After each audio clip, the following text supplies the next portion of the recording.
Hello and welcome to the DR studies channel. तो आज का जो हमारा टॉपिक है वो है deviation of real gas from the gas laws. तो हमने जो है वो आइडियल गैस इक्वेशन को जो है वो डिराइव कर दिया था पिछले टॉपिक में। तो आज हम करेंगे जो रियल गैसेस होती है वो जो है वो डेविएशन क्यों दिखाती है। वो डेविएशन इसलिए दिखाती हैं क्योंकि देखो जो सारी जो हमारी रियल गैसेस हैं वो at low pressure and high temperature at low pressure and at high temperature ideal तो वो सारी जो रियल गैसेस है वो शो करती है।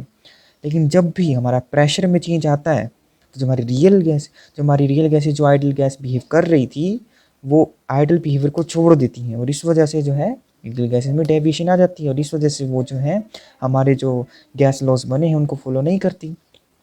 तो ऐसे हम बारी बारी करके हर एक लॉज का देखेंगे कि उसमें क्या क्या चेंज आते हैं। तो सबसे पहले हम चेक करेंगे बॉयल्स लॉ के लिए और इसमें बॉयल्स लॉ में देखेंगे हम इफेक्ट ऑफ प्रेशर भी। प्रेशर अगर चेंज करेंगे तो क्या क्या इफेक्ट आएगा, क्या क्या चेंज आएगा।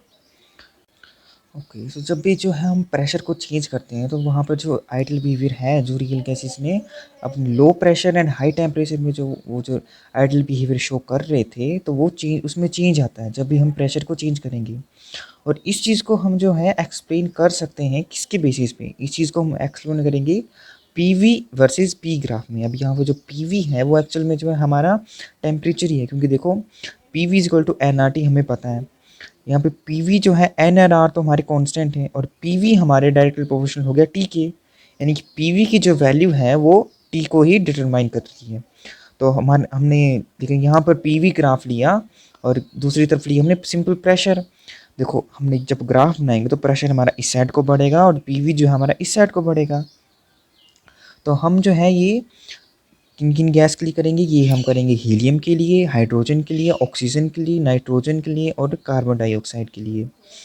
तो सबसे पहले तो है हमें कांस्टेंट टेम्परेचर माना, टेम्परेचर हमारा कांस्टेंट है। हाँ जी। अब देखो देखो प्रेशर इस साइड को बढ़ रहा है और पीवी इस साइड को बढ़ रही है। अब देखो हमने पढ़ा कि आइडियल जो सारी जो रियल गैसेस हैं वो हमारा आइडियल बिहेवियर कब शो करेंगी, वो शो करेंगी जब हमारा प्रेशर जो है लो हो। देखो प्रेशर इस तरफ हो रहा है मतलब प्रेशर लो होना चाहिए, प्रेशर इस तरफ को होना चाहिए मतलब प्रेशर तो देखो ये हुआ हमारा प्रेशर लो और जो टेम्परेचर है वो हाई होना चाहिए। तो मैंने बताया कि जो पीवी है वो हमारा टेम्परेचर को ही डिटरमाइन कर रहा है, तो पीवी की वैल्यू हाई होनी चाहिए। तो यहाँ पर जो पीवी की वैल्यू वो है 20, यानी इस पॉइंट पे हम देखें, इस पॉइंट पे अगर हम देखें जो प्रेशर की वैल्यू वो है 0 मतलब कि मिनिमम, और पीवी यानी कि जो टेम्परेचर को ही डिटरमाइन कर रहा है उसकी वैल्यू है 20। तो इस पॉइंट पे जो है सारी जो हमारी रियल गैसेज हैं वो आइडल बिहेवियर शो कर रही हैं।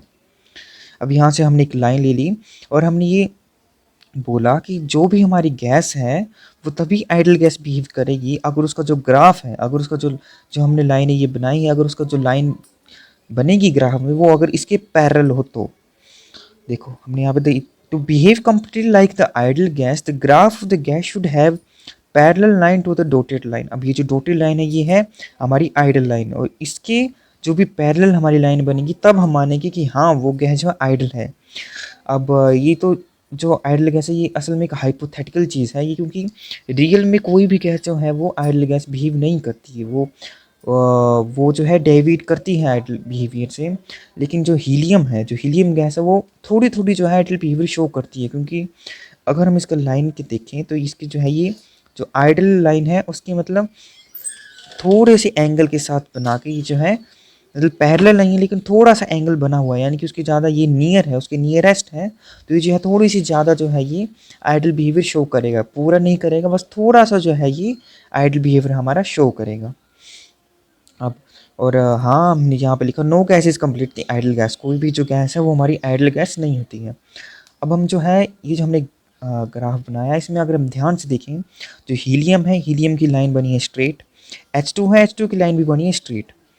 और फिर अगर हम बात करें N2 O2 CO2 की, तो हमारा N2 है, N2 देखो पहले डेप्थ में गया फिर ऊपर को आ गया, O2 जो है थोड़ा से और डेप्थ में गया फिर ऊपर को आ गया, और CO2 जो है वो सबसे ज़्यादा डेप्थ में गया फिर ऊपर को आया। इन चीज़ों से हमें देखो क्या पता लग रहा है, देखो N2 का जो एटॉमिक मास है वो कम होता है, O2 का उससे थोड़ा सा ज़्यादा होता है और CO2 को उससे ज़्यादा होता है। तो हमें इनसे ये थोड़ा सा आइडिया मिल रहा है कि जिस गैस का जो है एटॉमिक मास ज़्यादा हो रहा है, जिसका मास ज़्यादा है, देखो उसका मास ज़्यादा है तो उसमें डेप्थ ज़्यादा है। देखो इस चीज़ को हम कैसे समझ सकते हैं, देखो जिस चीज़ का मास ज़्यादा है, देखो हमें पता है हमारी जो डेंसिटी होती है मास पर यूनिट वॉल्यूम। अगर हम डेंसिटी को कांस्टेंट माने तो जो हमारा वॉल्यूम है वो इधर चल जाएगा, मतलब जो मास हो गया हमारे डायरेक्ट प्रोपोर्शनल वॉल्यूम के। अब अगर मास बढ़ेगा तो वॉल्यूम भी बढ़ेगा। अब हमने एक चीज़ पढ़ी थी कि जब जब हमारा वॉल्यूम बढ़ता है तो हमारा प्रेशर जो है वो घटता है, क्योंकि वॉल्यूम होता है इन्वर्सली प्रोपोर्शनल टू प्रेशर। अब मास बढ़ेगा यानी कि एटॉमिक मास बढ़ा, वॉल्यूम बढ़ा और प्रेशर जो हमारा घट गया। अब ये देखो, जब भी प्रेशर वाली लाइन इस साइड को जा रही है, जब भी हमारा मास बढ़ा तो प्रेशर की तरफ को ये नीचे को ये जो है डेप्थ शो करेगा, ये कर्व शो करेगा। जितना ज़्यादा एटॉमिक मास उतना ज़्यादा कर्व। इन चीज़ से जो है हम ये चीज़ समझ सकते हैं कि देखो N2 का जो है छोटा सा कर्व बना, O2 का थोड़ा सा ज़्यादा बना और CO2 का जो कर्व है वो सबसे ज़्यादा बना। एंड H2 एंड हीलियम ये बहुत ही लाइट गैसेज होती है तो इनका कोई कर्व बना ही नहीं और इनकी डायरेक्ट स्ट्रेट लाइन बन गई। अब हमने जो जो सारी जो ग्राफ बनाया इसकी जो हम ऑब्जर्वेशंस देखेंगे कि क्या क्या हमें इस ग्राफ को देख के पता लग रहा है। ओके, तो सबसे पहली जो हमारी ऑब्जर्वेशन है वो ये है, the gases deviate from the ideal behaviour and the PV do not remain constant and changes with the change in pressure. ये तो हमें देखो ग्राफ में पता लग रहा है कि जब जब हमारी प्रेशर की वैल्यू बढ़ रही है तो जो हमारा पीवी है ये वाली जो चीज़ है देखो ये डेविएट करिए। कभी प्रेशर की वैल्यू बढ़ी है तो देखो अगर हम H2 का एग्जांपल लें, जैसे जैसे पी की वैल्यू बढ़ रही है वैसे वैसे जो H2 है वो बढ़ते जा रहा है, मतलब चेंज तो आ रहा है। बोलने का मतलब ये हुआ कि जब जब हमारा प्रेशर में चेंज आएगा तब तब हमारी जो पीवी की वैल्यू है वो कांस्टेंट नहीं रहेगी, उसमें भी चेंज आएगा ही आएगा। एंड जो हमारा जो सेकंड पॉइंट है वो बोल रहा है कि for the gases like H2 यानी कि हाइड्रोजन एंड He यानी कि helium, for the gases like hydrogen and helium the graph line starts with the ideal point. देखो जो हमारी ग्राफ है वो आइडल पॉइंट से स्टार्ट हुआ, हाँ जी। And and then the PV increases continuously with the increase in pressure, हाँ जी। देखो हमारा जो हीलियम एंड H2 है देखो यहाँ आइडल पॉइंट से स्टार्ट हुआ एंड फिर कंटिन्यूसली इंक्रीज होने लग गया। देखो हीलियम भी कंटिन्यूसली इंक्रीज होने लग गया।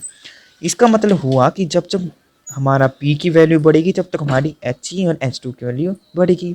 और इस चीज़ को हम मैथमेटिकली लिख सकते हैं कि हमारी PV is direct proportional to pressure.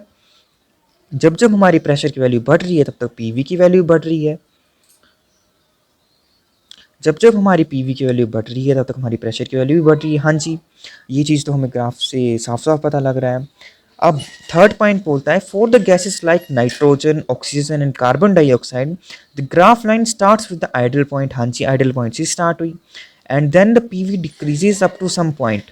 और जो फिर जो पीवी है ये कुछ हद तक जो है नीचे तक गिरा। और ये जो है डिफरेंट फॉर डिफरेंट गैसेस, ये अलग अलग गैसेस के लिए अलग अलग डेप्थ है। फॉर एग्जांपल हमने अभी थोड़ी देर पहले डिस्कस किया कि N2 के लिए कम डेप्थ है, O2 के लिए ज़्यादा डेप्थ है और CO2 के लिए सबसे ज़्यादा डेप्थ है। और इस चीज़ को हम याद रख सकते हैं कि एटॉमिक मास है, जितना ज़्यादा एटॉमिक मास उसका उतना ज़्यादा जो है वो वॉल्यूम होगा और उसका उतना ही कम जो है वो प्रेशर होगा और उतना ही ज़्यादा उसका जो कर्व होगा। देखो जितना ज़्यादा मास फिर उतना ज़्यादा वॉल्यूम और उतना कम प्रेशर, क्योंकि जो वॉल्यूम है वो यूनिवर्सली प्रोपोर्शन होता है प्रेशर की। ऐसा जब हुआ तो हमारी जो डेप्थ है वो ज़्यादा जाएगी। देखो तो हम लिख सकते हैं deep curve for the N2 is less than deep curve for the O2 and is less than the deep curve from CO2। सबसे ज़्यादा जो है CO2 की डीप कर्व है, उससे कम है O2 की डीप कर्व और उससे सबसे कम है वो है N2 की डीप कर्व। अब जो हमारा नेक्स्ट पॉइंट है वो बोला कि एव 400 एटमॉस्फेरिक प्रेशर, यानी कि 400 एटमॉस्फेरिक प्रेशर के आगे जो हमारी PV increases continuously with the increase in P.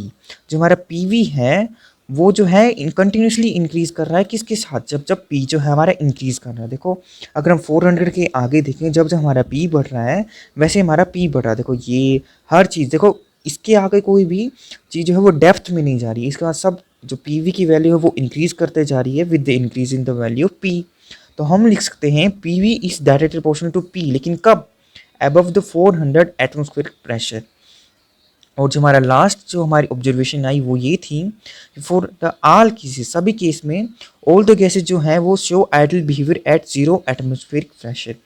इस ग्राफ को देख के हमें ये पता लग रहा है कि जितनी भी सारी गैसेज हैं वो 0 एटमॉस्फेरिक प्रेशर, देखो प्रेशर जो है हमारा 0 कब है, प्रेशर 0 हमारा इस पॉइंट पे, यानी कि देखो ये वाली जो लाइन है ये हमारी शो कर रही है कि जो हमारी P की वैल्यू है वो 0 है, क्योंकि ये वाली लाइन है PV ग्राफ की, PV इसकी एक्सिस की।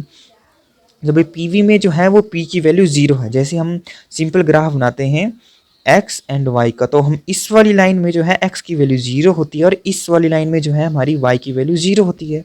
वैसे इधर हुआ तो इस वाली पूरी लाइन है उसमें जो है पी की वैल्यू है 0 और हमने यहाँ पे बोला कि for all the cases the gases show ideal behaviour at 0 atmospheric pressure, यानी कि 0 एटमॉस्फेरिक प्रेशर में सारी जो गैसेस हैं वो हमारा आइडल बिहेवियर शो कर रही हैं, यानी कि जहाँ पर हमारा प्रेशर 0 है। देखो इस पॉइंट पे हमारा प्रेशर 0 है तो यहीं पर हमारी सारी जो गैसेस हैं वो आइडल बिहेवियर शो कर रही हैं। तो ये जो सारी ऑब्जर्वेशंस थी इनको लर्न करना, क्योंकि एग्जामिनर जो है एग्जाम में आपसे ये पूछ सकता है कि बताइए जब भी हमने ग्राफ बनाया पीवी वर्सेस पी का तो उसकी जो ऑब्जर्वेशंस थी वो क्या क्या थी। एंड इससे जो अगला टॉपिक है वो है कंप्रेसिबिलिटी फैक्टर, जो कि बहुत ही इंपॉर्टेंट टॉपिक है और इस टॉपिक को जो मैं कवर करूँगा अपने नेक्स्ट टॉपिक में। So stay tuned and thank you.